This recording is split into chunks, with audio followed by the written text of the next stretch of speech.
Are you tired of applying for multiple jobs or sending off multiple proposals but not hearing anything back? If so, I'm going to be talking about why you're not getting a job and how the problem might actually not be you. So, if you're interested in learning about this and seeing the experience I had, keep watching because I'm going to walk you through step by step so you have the courage and confidence to keep your head up and moving to achieve your dreams every single day.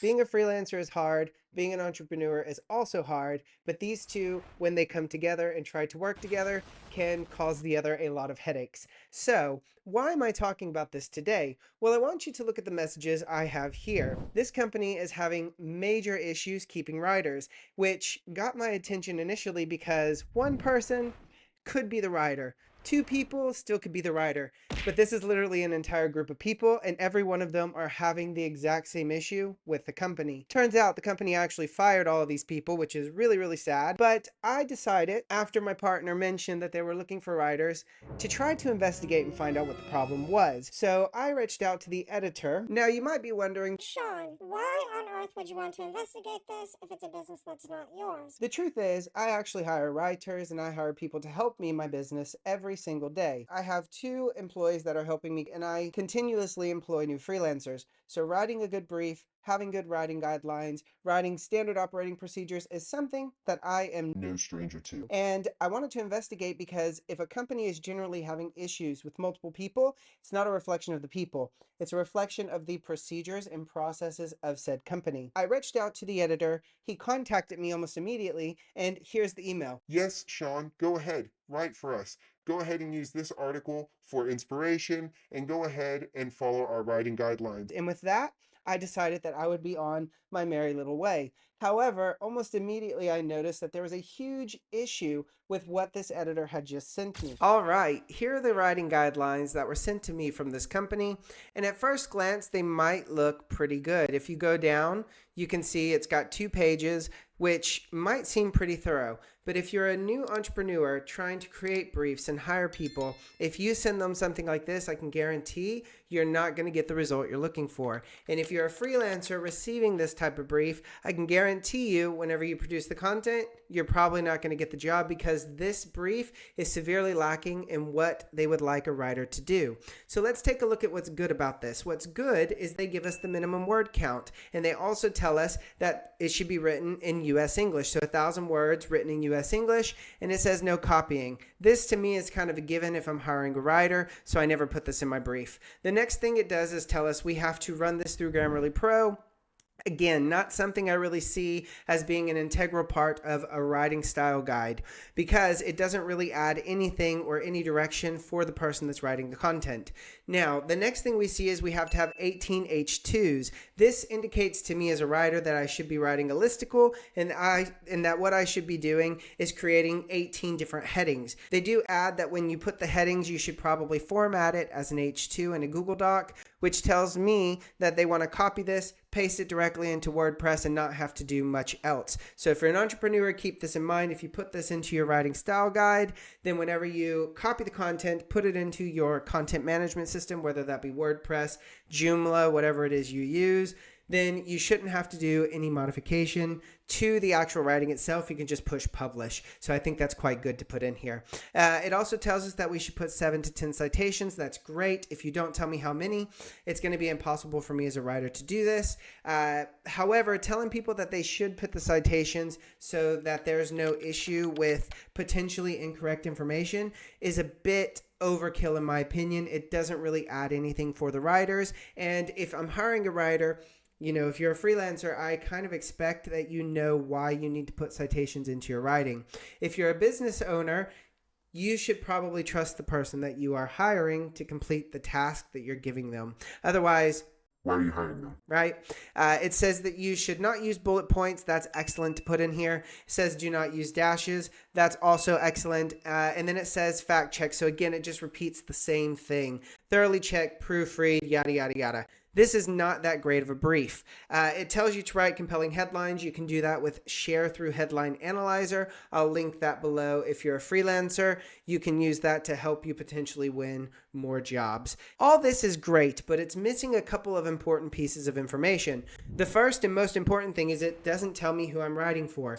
What is the publication? If you tell me the publication, I can look at their guidelines and understand a bit better what it is that they would like me to complete. The next thing that I don't understand is what point of view should I write in? Should I write in first person, second person, third person?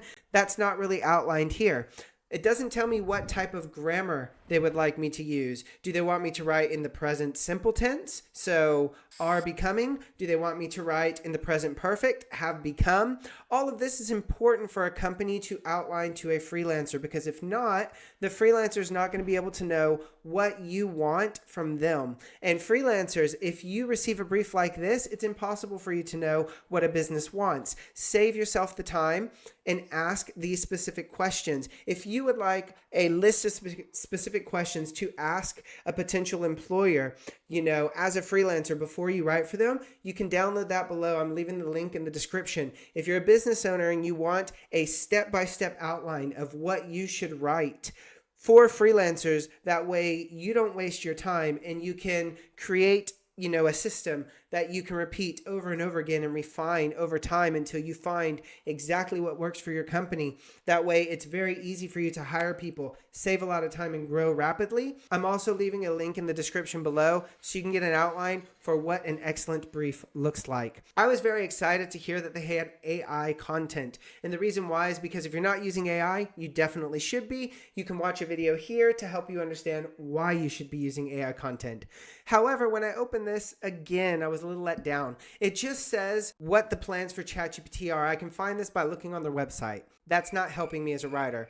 It talks about getting a prompt right. Again, not helping me as a writer, because if you look at the prompt that they give you, it's really not a great prompt. This is not going to give you a result that you want from ChatGPT. It's going to lead to a very bad result because it's not specific enough. If we go down, it talks about word count. It talks about headlines again. It asks us to write, headlines, and it gives us a prompt for that. Again, not a great headline. It talks about checking facts again. So again, this is just a repetition from the previous writing rules page. It talks about AI detection score, how you should run it through all three of these websites. I do agree with this. If you are writing AI content as a freelancer, you should be humanizing the content. Nobody wants to read some regurgitated information from a computer.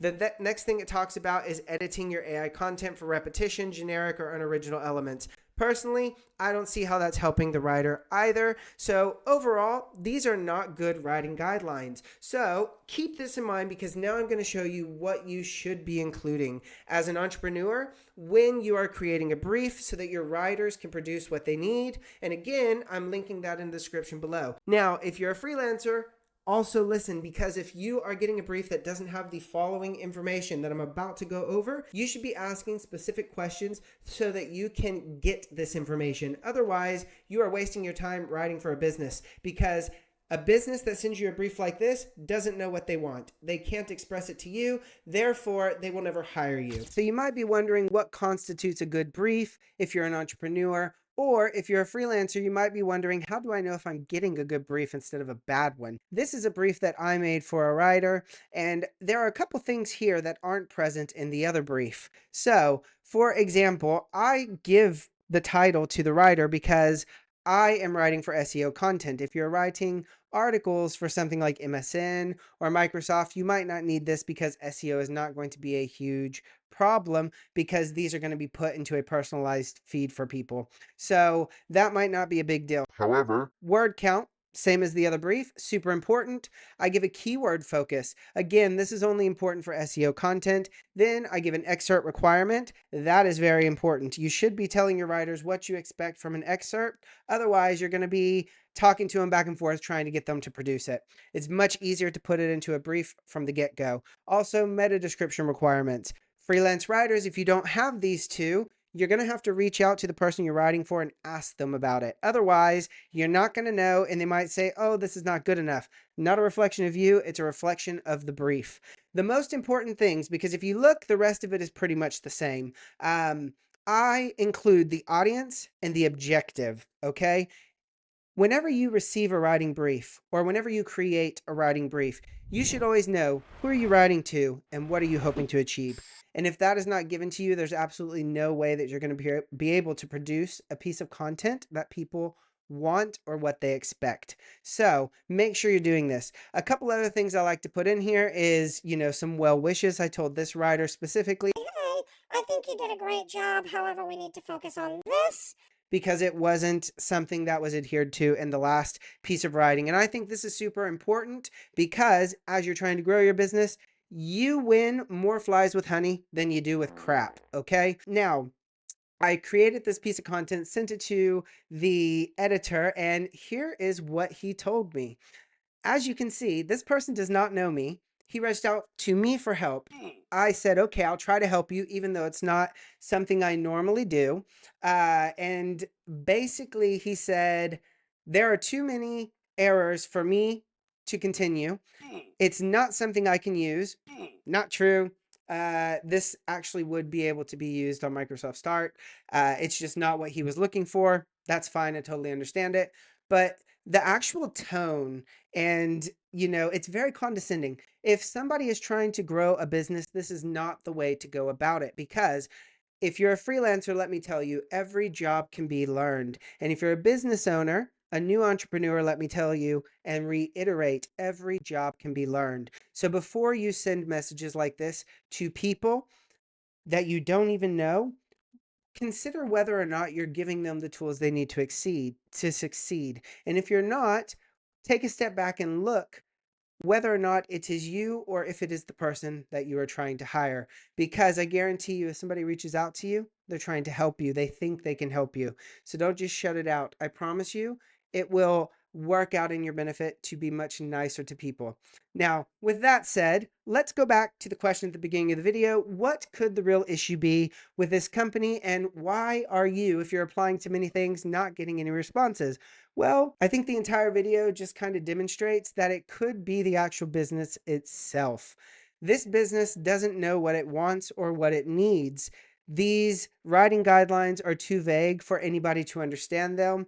And just the way that the editor talks to people is kind of repelling people from this company. So don't be like this editor. Be a good entrepreneur and be a good businessman. And just remember that people are helpful in their own way. There are people that I've hired and had to move, to different sections of my company. That's fine.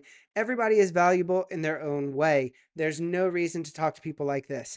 Just keep that in mind. I really hope you guys enjoyed the video. That's all for today. My name is Sean. Thank you for watching my channel, and thank you for being here with me. I'll see you next week. Bye-bye.